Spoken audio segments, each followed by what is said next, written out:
5 seconds.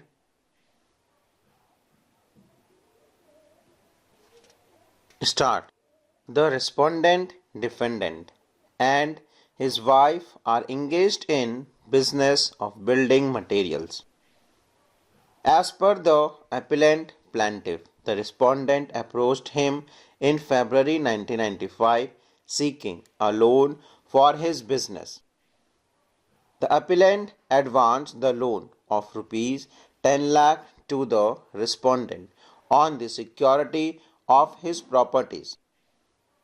Since the respondent could not pay stamp duty on the mortgage deed, it was agreed between the parties that the said sum be split into two registered mortgages and the balance in 4 promissory notes. Besides the two mortgages supra, the respondent borrowed remain rupees 8,50,000 in 4 promissory notes on different dates. Since there was default in payment of interest, the appellant demanded repayment of the amount due under the 4 promissory notes. The respondent thereupon in various panchayats promised to repay the amounts. Ultimately, in the panchayat dated 24/6/2000, the respondent produced title document of his property as security towards debt under the 4 promissory notes, which has been noted in the agreement dated 24/6/2000. This agreement in essence is the root of the instant lease.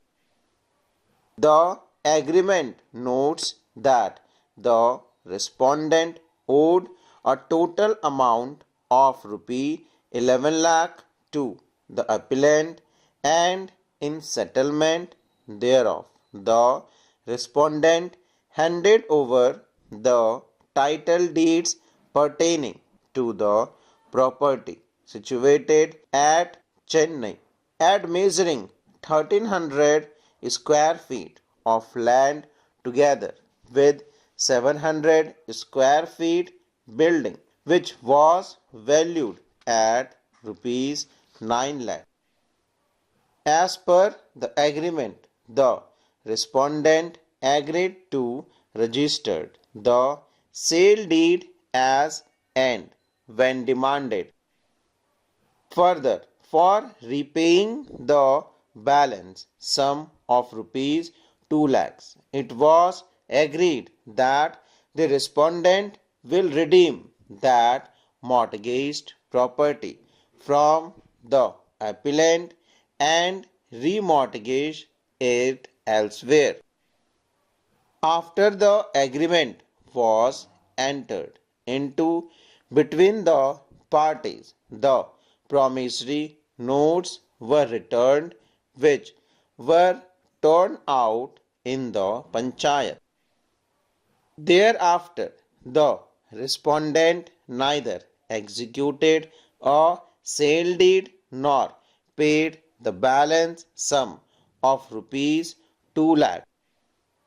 As a result, the appellant plaintiff filed the suit before the High Court, praying for granting a usual preliminary mortgage decree of the scheduled mentioned property against the defendant for the recovery of rupees 23,96,000 together with interest at 36% per annum on rupees 11 lakh till the date of realization, and pass a final decree thereafter for sale of the mortgaged property for cost of this suit and for such other equitable reliefs as may deem fit and proper in the circumstances of the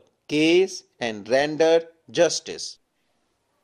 The single judge, after pursuing the evidence on record and hearing the parties, passed judgment dated 1/4/2010 holding that the respondent defendant had agreed to create equitable mortgage by depositing the title deeds. Finding thus, the single judge decreed the suit aggrieved, the respondent filed an intra-court appeal being OSA number 189 of 2011 along with miscellaneous petition MP number 1 of 2011, which was an application seeking condonation of delay of 176 days. The appellant, through his advocate, received notice and filed a counter affidavit opposing the said condonation of delay application. On 18/4/2011, the division bench was pleased to condone the delay, subject of payment of cost of rupee 1000 to the appellant. The division bench, vide the first impugned order, allowed the appeal, holding that the appellant had failed to prove that there was a mortgage executed by the respondent. It is to be noted that none appeared for the appellant in the appeal. Subsequently, the appellant filed CMP number 10107 of 2017 in OSA number 189 of 2011, praying therein to set aside the first impugned order and for restoration of the main appeal for fresh hearing. The appellant contended that his erstwhile counsel, Mr. Manohar, was authorized only to appear in the MP filed to condone the delay and that there was no notice issued to him after registering of the appeal. The division bench, vide the second impugned order, dismissed the CMP. At the outside, the learned counsel for the appeal submitted that the division bench of the High Court Gravel erred in holding that the plaintiff's averments were not sufficient to conclude that there was a valid mortgage entitling him to sue for a mortgage decree. It was submitted that the plaintiff read as a whole, along with the agreement, the proof, affidavits, and evidence of PW1 appellant and DW1 respondent, clearly evince the fact that a loan was secured by the respondent by mortgaging the scheduled property.